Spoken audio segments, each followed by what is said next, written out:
So I'm standing beside our good friend Rick Naylor, and I'm here at French Prairie Perennials. And Rick, this is always an exciting time of year because going into winter, a lot of times we think things are fading and they're not brilliant anymore, but you have picked out some really wonderful conifers with some really nice color.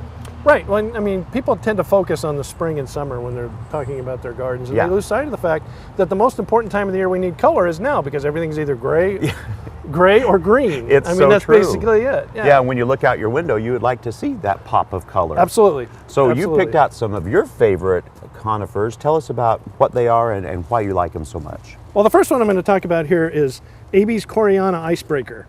Nice. And you can see it has very bright silvery kind of foliage with the green underneath, and it gives you that bright color this time of year. It's a really excellent plant in the nursery, in the garden. Well, of course. Actually in the nursery the also, nursery but and in the garden. If you can put a light on it at night, because it really glows because of that bright silver foliage. And is it just because it's young, or does it stay smaller? What size would it get? It's an extremely slow growing conifer. It only grows between 1/2 and 1 inch a year. Wow, wow. So it's not going to get really big. Nice. And it's going to stay fairly low. And I love the structure. It's very architectural. I mean, the shape of it's very cool too.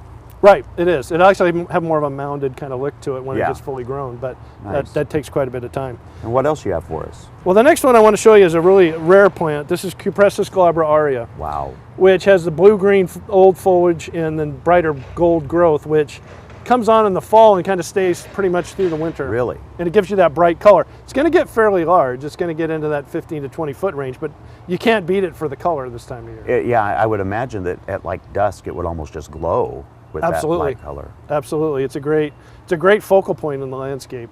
We use these a lot now in visualscaping in an area where we need something that's a real bright focal point. And then is it a full sun plant still? It is. Nice. It'll tolerate some shade, but it needs at least a half a day of sun. And the one next to it, to me, it already caught my eye.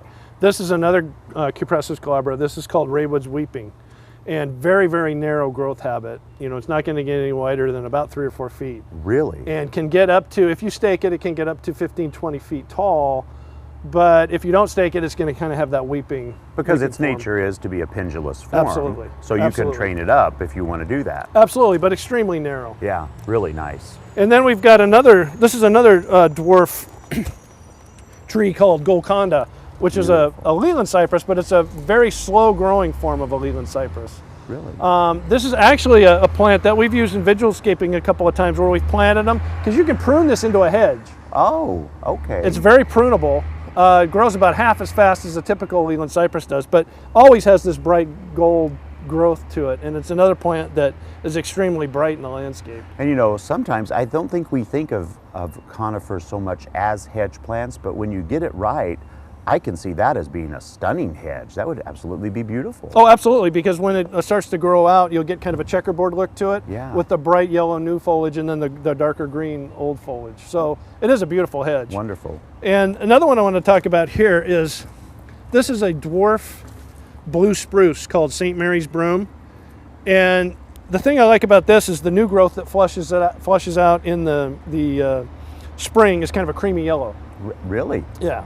Again, a very slow growing conifer. It's only going to grow in that 2 to 3 inch range. It's only going to get 2 feet by 3 feet wide or so. So it stays small, but it always has this bright blue color. Well, one of the things I really enjoy about your nursery is there's so many conifers that a lot of us never get to see, and a lot of them are smaller growing, which is great for patios, for containers, for smaller yards. And you have a great selection of those. And a lot of them, you know, the great thing about conifers is a lot of them will change color with the season. Yeah.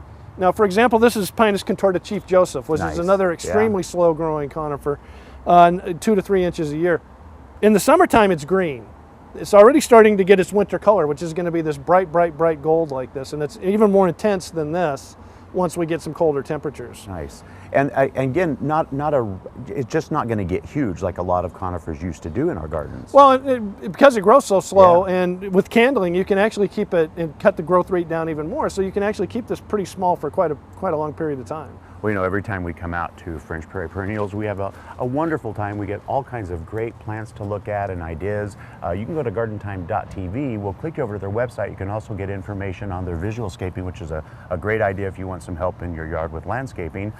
Thank you so much, Rick. It's always fun being out here, my friend. Sure. Hey, don't eat the plants. Stop.